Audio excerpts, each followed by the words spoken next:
तो reasoning is the basic part. इसका अलग कंपोनेंट है, इनका प्रोफाइल डायनेमिक है, इसमें इसके रीजंस अलग थे। इसमें जीटीओ ने इसको मल्टीपल चैलेंजेस दिए और उसने सारे चैलेंजेस को एक्सेप्ट किया, that is the good part है। लेकिन ये कॉन्फिडेंस का स्केल जो है ना वो सेल्फ में होता है, और सेल्फ कॉन्फिडेंस कभी भी गेन नहीं किया जा सकता। जैसे मैं कहूँ कॉन्फिडेंट रहिए, तो आपको कॉन्फिडेंस कहाँ से मिल रहा है? कुछ प्रॉफिट हो ना कि मैं दे रहा हूँ। What is the base behind the confidence? The gaining of yours in early life, the experiences that you had in early life. अगर ऐसा अनुभव नहीं होगा तो आप किसके लिए कॉन्फिडेंट होंगे? तो यानी आपके पास ऐसे चैलेंजेस लिए हैं आपने और कर पाए, तो it was a reasonable confidence that he display. ठीक है, बहुत अच्छी बात है इसमें, और मैं जान रहा हूँ उसको कैसा होगा ऐसा।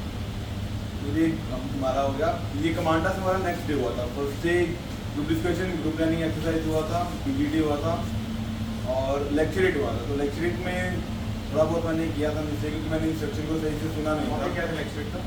तो लेक्चरेट में 4 टॉपिक्स थे। मास कम्युनिकेशन था, डिसिप्लिन था, working environment, work office environment, है ना, और एक था कि बॉन्ड मार्केट।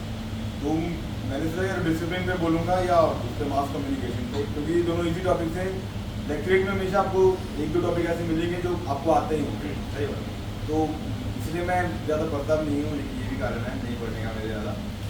तो मैंने सोचा मैं डिसिप्लिन में बोलूँगा, फिर बाद में जब बोलने की पहले ही मैंने मास कम्युनिकेशन पे बोल दिया। और मैं बहुत कम बोलता है, क्योंकि हैबिट मेरी बन चुकी थी बोलने की, इतना एक्सपीरियंस हो गया कि मुझे डर नहीं लगता बोलने को।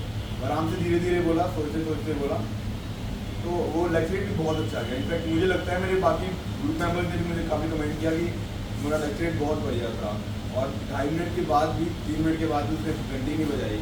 ये चीज़ मैं भी फील कर रहा था, क्योंकि मेरा कंटेंट खत्म हो रहा था बोलते बोलते। मैं सोच रहा हूँ कब बेल बजाएंगे मैं जाऊँ यहाँ से। लेक्चरेट की प्रैक्टिस को मैंने इसका स्टूडेंट के साथ भी कराया था। इसमें टॉपिक आर्टिफिशियल इंटेलिजेंस। तो लेक्चरेट का मुझे इसका मॉडल पता है इसमें, और level of confidence was very good. और इसमें जो है टाइम से पहले जो है समाप्त करने की थोड़ी सी पॉसिबिलिटीज़ कम है। सही भी कहा इसमें कि is a professional and so that ज़्यादा देर बोलने का इसकी कैपेसिटी है, ये बढ़िया टेम्परमेंट है इसमें। कर्टेल कर सकते थे इसमें, लेकिन इसने किया नहीं होगा, शायद पहले अच्छे कंटेंट बोल दिए, तो इसको भी करना चाहिए। वही लेक्चरेट अच्छा गया। उसको हमारा डे 1 एंड हो गया। फिर डे 1 ही मेरे ख्याल से, मेरा मानना है डे 1 ही मेन होता है, क्योंकि मैंने काफ़ी यूट्यूब पे जो रिटायर्ड होते हैं ग्रुप का ऑफिसर, मैंने उनका वीडियो देखा। वो बोलते हैं कि काफ़ी चीज़ डिसाइड कर लेते हैं किसको हम आगे राउंड में सेलेक्ट करेंगे या उनका टेस्ट करेंगे। तो नेक्स्ट डे मेरे को मालूम था कुछ खास होगा नहीं डिसाइसिव, तो मैंने बहुत मजे किए। फिर हमने बहुत ताश खेला, माफिया खेला, मतलब बहुत सारी गेम खेली हमने, टेबल टेनिस, बहुत सारे स्पोर्ट्स अवेलेबल होते हैं। सारा दिन मैं खेलता ही रहता था वहाँ पे। कोई बास्केटबॉल, और 64 लोग थे तो बंदों की कमी भी नहीं होती है कभी वहाँ पे। खूब खेले हम लोग वहाँ पे, इंजॉय खूब किया। उसके बाद नेक्स्ट डे हमारा इंडिविजुअल ऑब्स्टिकल हुआ, और इंडिविजुअल ऑब्स्टिकल मैंने गड़बड़ कर दी है कि मैंने पहले से नहीं देखा। मैं आर्मी के आईओ कर चुका हूँ इंडिविजुअल ऑब्स्टिकल, तो वो बहुत ईजी थे। एयरफोर्स के थोड़े अलग होते हैं, वो हार्ड होते हैं। उसमें रोप क्लाइंबिंग भी होती है, अराउंड 20 फीट होती है। टाइगर जंप जिसका होता है बहुत लंबा होता है। बहुत सारी नई नई चीज़ें मुझे मालूम नहीं था, प्रिपेयर नहीं था मैं उसके हिसाब से। पहले नहीं था इसमें, टाइगर नहीं होता था टाइगर भी बात ऐड हो गया इसमें। मैं परेशान हो गया थोड़ा, परेशान नहीं मतलब कि चैलेंज होता है, मुझे एक्साइटिंग लगा तो किया मैंने। कुछ छोटे भी लगे। कितने ऑब्स्टिकल किए? टोटल 10 थे, मैंने 7 किए। एक हाई जंप भी नया था, मुझे लगा मैं कर लूँगा, बट मेरी रनिंग सही नहीं थी उस टाइम, गलत स्टेप उठाए तो वो नहीं हो पाया। उसके अलावा एक बैलेंस बीम था, तो बैलेंस बीम में से काफ़ी हार्ड था। अराउंड 8 से 9 फीट पर हाइट थी और बली लगी हुई थी। अच्छा सर, 8 से 9 फीट पे चले? Yes sir. जनरली आर्मी वाले में दिखता लगा होता है थोड़ी सी हाइट पे, तो वो आराम से हो जाता है। तो ये नहीं हो पाया, आधे रास्ते में गिर गया। इसमें मंकी क्लाइंबिंग भी था, वो भी थोड़ा हार्ड होता है, आपको आर्म पे काफ़ी स्ट्रेंथ चाहिए होता है। लास्ट में प्रॉब्लम ये होगी जो बेल बजाते हैं वो एक बार 30 सेकंड में सीटी मार देता है कि 3 सेकंड बाकी है। तो मैंने सर जो सबसे हार्ड ऑब्स्टिकल है वो करता हूँ, जो मुझे हार्ड लगा सबसे हार्ड। तो ऐसे रोप क्लाइंबिंग होती है, तो मुझे टाइगर लीप लगा सबसे हार्ड, तो मैं चढ़ गया। तो प्रॉब्लम ये हुई 20 फीट की हाइट से नीचे देखा ना, तो मन नहीं किया, तो मन नहीं करता है, डर लगता है। और लगभग इतनी दूरी पे जहाँ पे ये लगा हुआ है हमारा बॉक्स, रोप टंगी हुई थी। जब चढ़ गए हैं और it's like you are the centre of the show, सब देख रहे हैं तुम्हें, वीडियो देख रहा है, हेल्पर देख रहा है। अगर अब नीचे उतरे तो वो ये पॉइंट तो पक्का नोट करेगा, करेज नहीं है बंदे में। बट क्या क्या कर दिया, जंप देखा, जोर से जंप कर दिया जैसे उन्होंने बताया था, अच्छे से किया। होल्ड कर लिया रस्सी को, बट वही है होल्ड करने के बाद थोड़ी सी ग्रिप मैंने लूज की नीचे आने के लिए, तो नीचे सीधा सरकते हुए आया और ग्रेज हो गया। हाँ, और हाथ में थोड़े वो हो गया, मेरे को स्क्रैचेस पड़ गए। इसके साथ ही हमारा ऑलमोस्ट जीटीओ टास्क खत्म हो गया। सेकंड डे भी कुछ खास होता नहीं, जनरली कमांड टास्क ही होता है, इंडिविजुअल ऑब्स्टिकल होता है। चलिए अभी जो है मैं चाहूँगा कि 2-3 ऐसे पॉइंट्स हमारे फ्यूचर ऑफिसर्स को बताइए जो कि इनको अभी से तैयारी करनी चाहिए।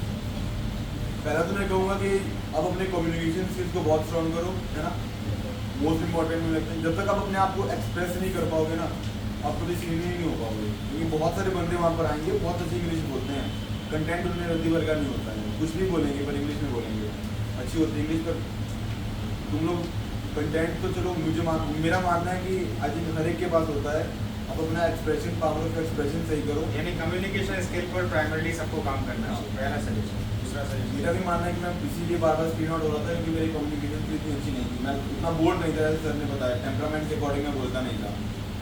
इस पर वर्क करो आप, कम्युनिकेशन स्किल्स, और इनफैक्ट बोलने में नहीं, राइटिंग में भी इसको लाओ। हमारे दिमाग में होता क्या है, पर जब हम इंग्लिश में लिखते हैं ना, तो एग्जैक्टली हम उस चीज़ को एक्सप्रेस नहीं कर पाते हैं, वो चीज़ बहुत ज़रूरी है। राइटिंग की प्रैक्टिस करो, आप स्टोरीज लिखा करो, है ना, इमेजिनेटिव, कुछ भी स्टोरीज, नॉर्मल स्टोरीज प्रैक्टिस करो, वो अच्छा रहेगा, आपके लिए बेटर रहेगा। एक वो होता है पिक्चर कॉम्पिटिशन वगैरह, मतलब लिखो, है ना, और अपने आप क्रिएटिव राइटिंग इसको बोलते हैं। मैंने नहीं कभी करी, पर तुम लोग करो, तुम्हें बहुत हेल्पफुल रहेगा। मैंने, मुझे मालूम होता है, मैं ज़रूर करता। तो एक ये है, और उसके अलावा हमेशा जब तुम्हें लगता है ना तुम रीजनेबल हो, तुम्हारा डिसीजन सही है, तो उसे स्टिक करो। मैं अपने एक फ्रेंड की, अब मैं यहाँ पर एक अलग सा क्वेश्चन पूछूंगा ऋषभ से। ऋषभ, मैंने आपकी ट्रेनिंग के बहुत सारे कॉर्ड स्ट्रेंथ के लड़कों के साथ कराए थे, जिसमें कि लेक्चरेट था, ग्रुप डिस्कशन। जी सर, आप उसके बारे में कुछ बताइए कि आपके वो बहुत हेल्पफुल था, बहुत हेल्पफुल था। एक कॉम्पिटिटिव ग्रुप में अगर आप प्रैक्टिस करोगे ना, तो कभी भी, मतलब वहाँ पे शुरू में हेजिटेशन होगी आपको, और बाद में जब आप रियल कंपटीशन में उतरोगे ना, आप नॉर्मल लगेगा, कुछ नहीं। जैसे नॉर्मली बात करें ना, मुझे अभी भी मैं आपसे बात कर रहा हूँ, मुझे बहुत नॉर्मल लग रहा है, थोड़ा सा भी डर नहीं लग रहा है, या फिर हेजिटेशन नहीं होगी। और आप में से मुझे लगता है बहुतों को हेजिटेशन होगी अगर वो यहाँ आके बोलेगा। तो ग्रुप में प्रैक्टिस करने से ये मुझे बहुत फ़ायदा हुआ। और जैसे टेम्परामेंट वाली बात है, मर्दों के बीच में रहोगे, मर्द ही बनोगे, वही सीन है।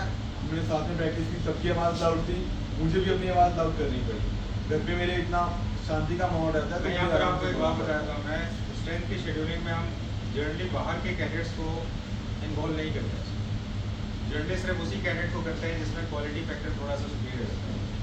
ऋषभ बहुत कम लड़कों में से है जिसको मैंने स्ट्रेंथ के शेड्यूलिंग में शामिल किया था, इनके जीडी के पार्ट में और इनके लेक्चरेट के पार्ट में। ग्रुप डिस्कशन के टॉपिक को आप देख सकते हैं, मैंने आपको एक डिस्प्ले दिया हुआ था।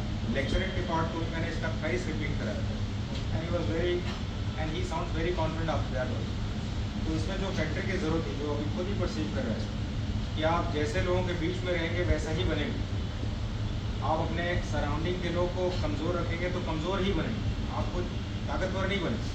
तो हमेशा ही खुद को कॉम्पिटिटिव रखिए और खुद को चैलेंजिंग बनाते रहिए, और ये फैक्टर बड़ा ज़रूरी है आपके पास में।